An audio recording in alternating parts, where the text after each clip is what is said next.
Faham molek dia kak apabila kita ada sip dah, kita boleh dah pihak kerajaan dia mesyuarat dia jelas siap dah marah hari 47 iaitu apabila kita mula daftar nama, mula long tabian iaitu 420 hingga sampai 420 ni tu lah ni boleh-boleh kita duduk lah ni.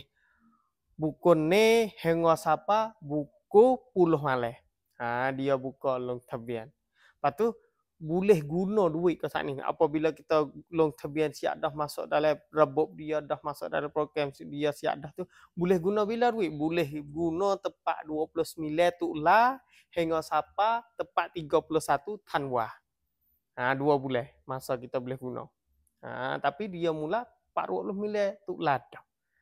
Tu dari segi orang long tabian apa siap jaya masuk dalam program dia dah boleh guna tu. Lepas tu apabila kita boleh guna dah, kita duk pakar tu hingga sampai 431 Tanwah. Tu masa dia. Lama juga dalam 2000 ni dalam 2 bulan tu lama juga. Lepas tu apabila kita daftar nama dah, apabila kita long tabian dah ke saat ni tu, kita ada siap dah. Tetapi kita tak ada guna. Kalau kita tak ada guna, lama apabila sampai tepat sebelah bulan persegi. Kita tak guna lagi, dia nak tarsip. Dia batal hak kita ke sana tu. Kita ada sip lah apabila kita tak ada guna langsung. Sampai 14 bulan belah. Tak ada guna sikit apa. Dia nak gerak sip kita ke sana. Faham molek dia ke apabila kita ada sip dah, kita boleh dah, kita kena guna dengan cepat banget. Apabila kita daftar nama dah, boleh sip dah, kita kena mula guna belum pada 14 bulan persegi.